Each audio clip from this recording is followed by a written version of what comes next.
Ողջույն, ես Մկրտիչ Իսրայելյանն եմ։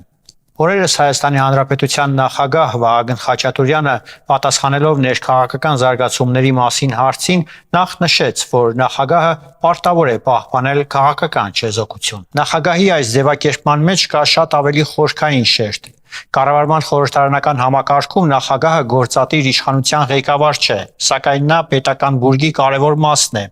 Հետևաբար նախագահի չեզոքությունը դա պասիվություն չէ, այլ ինստիտուցիոնալ դիրք է։ Նախագահը հայտարարում է, որ նախընտրական շրջանում պետք է ապահովվեն հավասար պայմաններ բոլոր ուժերի համար։ Փաստացի Վահագն Խաչատուրյանը խոսում է խաղի կանոնների մասին։ Այստեղ կարևոր է տարբերակել երկու հարթություն։ Նախագահը չի միջամտում քաղաքական մրցակցությանը, բայց պարտավորվում է պահպանել մրցակցության արդար միջավայրը։ Այս մոտեցումը ցույց է տալիս, որ չեզոքությունը չի նշանակում անտարբերություն։ Այն նշանակում է պատասխանատվություն համակարգի կայունության համար։ Միևնույն ժամանակ նախագահի խոսքի երկրորդ հատվածը եւս նշանակալի էր։ Նա նշեց, որ քաղաքական ուժերը եւս պարտավոր են պահպանել ընտրական կանոնները։ Նրանք նախ պետք է հարգեն իրենց եւ դիմացինի խոսքը եւ զերծ մնան վիրավորանքներից։ Սա արդեն քաղաքական մշակույթի հարց է։ Այս միտքը խորքային է, որովհետեւ ժողովրդավարությունը չի կառուցվում միայն օրենքներով։ Եթե ընտրական գործընթացները վերածվում են փոխադարձ վիրավորանքների, անհարգալից վերաբերմունքի եւ ցածր քաղաքական լեզվի,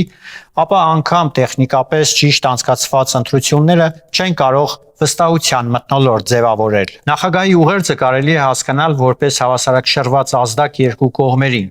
Պետական ինստիտուտներին չշեղվել չեզոքությունից, իսկ քաղաքական ուժերին չշեղվել արժանապատիվ մրցակցությունից։ Հասարակությունը չի սիրում իսկապես անհարգալից պահվածք։ Քաղաքացին կարող է ընդունել կոշտ գաղափարական հակադրությունը, բայց չի կարող ընդունել արժանապատվության խախտումը։ Եվ այստեղ նախագահի խոսքը դառնում է ոչ միայն քաղաքական, այլ նաև հասարակական ուղերձ։ Այս հայտարարությամբ նախագահը փաստացի ներկայացնում է պարզ բանաձև՝ արդար ընտրություններ գումարած քաղաքական պատասխանատու վարկ, որը հավասար է լինելու հանրային վստահության։ Եթե չեզոքությունը նախագահի սահմանադրական պարտականությունն է, ապա քաղաքական մշակույթն արդեն ամբողջ դաշտի համատեղ պատասխանատվությունն է։